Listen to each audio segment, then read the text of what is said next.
Kehadiran pendeta yang juga diaspora Indonesia dalam demo Black Lives Matter menuai kontroversi. Pendeta Oscar Suryadi mengaku tak asing terhadap diskriminasi di negara asalnya saat berbicara di Pioneer Square di kota Portland, negara bagian Oregon. Tanpa menjelaskan kasus diskriminasi yang pernah dialaminya di Indonesia, Oscar menyayangkan terjadinya kesalahpahaman di tanah air.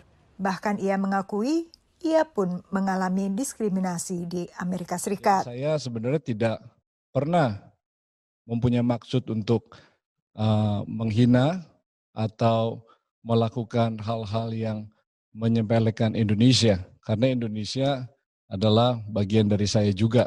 Menurut Pendeta Oscar, ia menyebut pengalamannya di Indonesia untuk mendekatkan diri dengan audiensinya saat itu, yang mayoritas warga kelahiran Amerika. Audiens itu perlu ada engagement waktu saya bicara, karena dia nggak tahu siapa saya.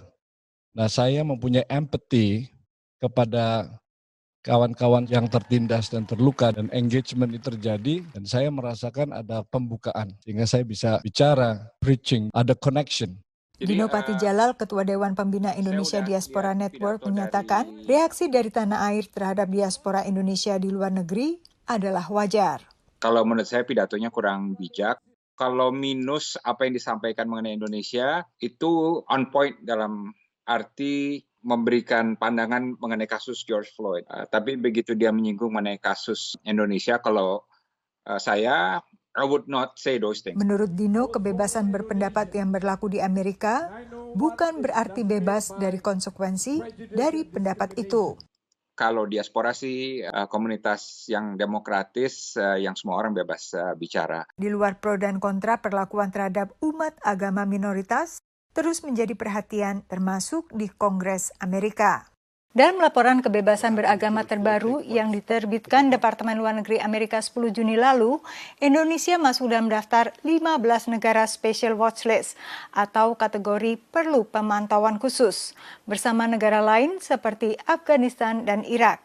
Ini tidak separah Tiongkok dan Arab Saudi yang masuk kategori sangat mengkhawatirkan dan sejak dulu dituding sebagai pelanggaran kebebasan beragama. Lagi, perlakuan terhadap minoritas di Indonesia termasuk umat Kristiani, Buddha, dan aliran seperti Ahmadiyah dan Syiah menjadi sorotan. I commend the report released today to everyone. Its very existence is evidence of our strong resolve to defend human dignity. Meski mengakui Indonesia tak luput dari masalah, Dino Patijalal yang juga mantan Duta Besar Republik Indonesia ke Amerika Serikat menolak tolok ukur pemerintah Amerika Serikat.